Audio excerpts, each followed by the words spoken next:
मुद्दे आ जाते हैं, स्वाभाविक है। आज हर मतदाता सोचता है, चाहता है कि उम्मीदवार जो प्रत्याशी है वो मेरे घर पे आए, मेरी राम नाम तो ले ले। हर एक आदमी चाहता है कि हमारे घर के बुजुर्गों का आशीर्वाद ले ले। हर एक आदमी चाहता है कि अगर जीत के जाएगा कम से कम मेरी राम नाम लेगा, मेरा काम करेगा, मेरी सुनेगा, मेरे गोत्र का हो, मेरे क्षेत्र का हो, मेरे धर्म मानने वाला हो। ये स्वाभाविक है, इस तरह के विचार हमारे मन में उठ जाए।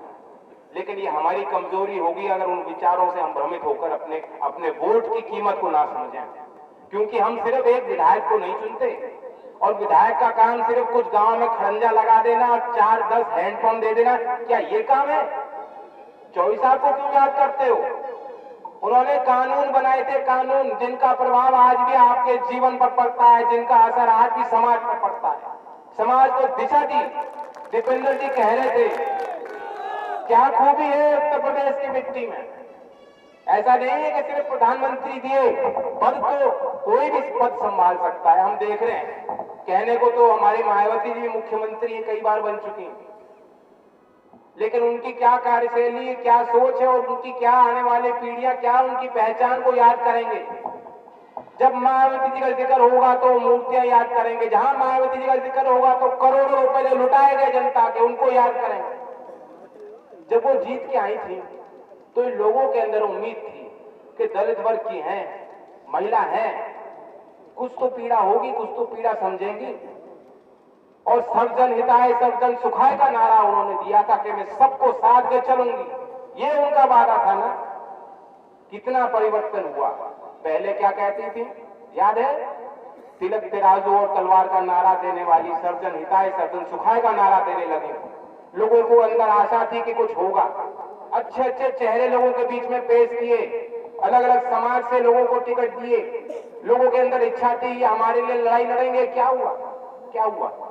चाहे स्वास्थ्य के नाम पे योजना हो, आपका विकास के लिए जितना पैसा आता है तमाम लखनऊ और नोएडा उनके पार्क में, उनके महलों में लग रहा है, आपके घर में, आपके घर के विकास, आपके समाज के विकास, आपके क्षेत्र के विकास के लिए वो पैसा नहीं है। वो पैसा नहीं है, कोई हिसाब नहीं, बेहिसाब। और वर्दियां, आप थाने में जाके देखें, आप किसी सरकारी तहसील में किसी विभाग के किसी भी कर्मचारी से आप मिलेंगे, उसके अंदर आज अहंकार है। आज वो निरंकुश हो चुका। उसे मालूम है मेरे ऊपर जो कुर्सी पे विराजमान है, जब मैंने उनको घूस दी है यहाँ आने की, तो उनकी लागत नहीं कि मुझे अगर मैं कुछ बुरा काम करूं मुझे हटा भी सकता। कोई डर नहीं रह गया। और चौधरी साहब को याद करते हो, क्यों याद करते हो? क्या क्या किस्से नहीं सुनाए मेरे क्षेत्र के बुजुर्गों ने। बताते हैं कि जब मुख्यमंत्री थे तो थाने में जाके देखा करते थे कि भैंस की चोरी होने की रिपोर्ट लिखी जा रही, नहीं लिखी जा रही। ये किस्सा सुना ना आपने? मैं नहीं जानता, मैं तो नहीं मान सकता। इतना काम होता है, इतने बड़े पद पर रह के जिम्मेदारियां होती हैं, कहां वक्त मिल सकता है? मैं नहीं मान सकता कि वो ऐसा करते। लेकिन ये एक डर था, ये एक भावना थी। जो लोग ऊपर से लेकर नीचे तक व्यवस्था को सुधारने की क्षमता उनके अंदर थी, उनके व्यक्तित्व में थी, उनके चरित्र में थी, उनके अंदर साहस था, उनके अंदर ईमानदारी थी, सच्चाई की लड़ाई उन्होंने लड़ी। ऐसे नेताओं को अगर आप आगे बढ़ाना चाहते हो तो राजनीति में आपको सुधार करना है। कुछ नहीं होने वाला, वरना एक विधायक लेके बैठ जाना।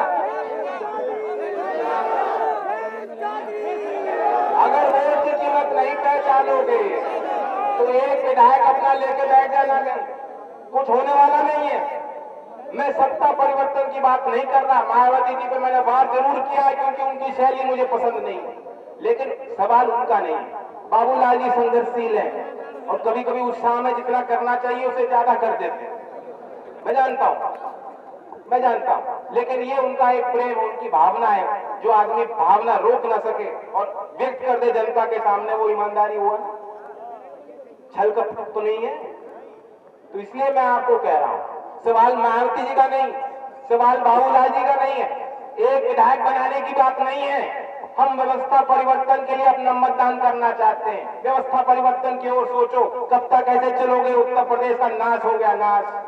आप किसी और प्रदेश से तुलना नहीं कर सकते। दीपेंद्र जी बता रहे थे, क्या आंकड़े दिए। उत्तराखंड का वो क्षेत्र जो हमारे प्रदेश का हिस्सा हुआ करता था कुछ साल पहले तक, अलग हुआ। क्या वहां विकास हुआ? आप देखो, वहां प्रति व्यक्ति आय 68,000, हरियाणा में 92,000, देश की औसत 50,000 प्रति व्यक्ति आए और उत्तर प्रदेश की औसत 2010-11 की आप निकाल के किताब से देख लीजिए 26,000।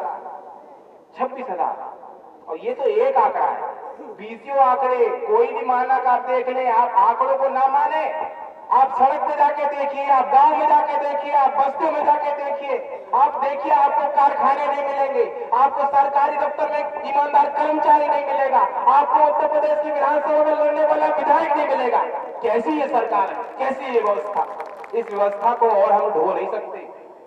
मैं सदन के पिछले सत्र में, संसद में, यहाँ आलू की पैदावार होती है, आलू की बेल्ट है, यहाँ व्यापारी हैं जिनका जीवन उस पर निर्भर है, खेती पे, किसानों पर, किसानों की अर्थव्यवस्था पर निर्भर है।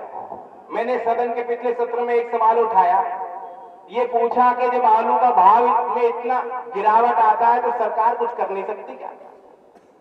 देश के कृषि मंत्री शरद पवार जी ने जवाब कहा कि कर सकती है, प्रदेश सरकार को अधिकार है। मंडी में हस्तक्षेप की योजना है जिसके अंतर्गत प्रदेश सरकार अगर हमसे मांगे हम पैसा देंगे। उन्होंने जवाब में बताया कि उत्तर प्रदेश की सरकार ने पिछले 3 वर्ष में हमें प्रस्ताव भेजा कि हम आलू खरीदना चाहते हैं। इस साल भी 305 का रेट घोषित किया ना, 305 रुपए। और क्या रेट था? क्या? 100 रुपया। 100 रुपए भी किस्मत वाले को मिले, किस्मत वाले को, कोई किराया भी नहीं दे पाया। 305 रुपए घोषित, एक आलू नहीं खरीदा।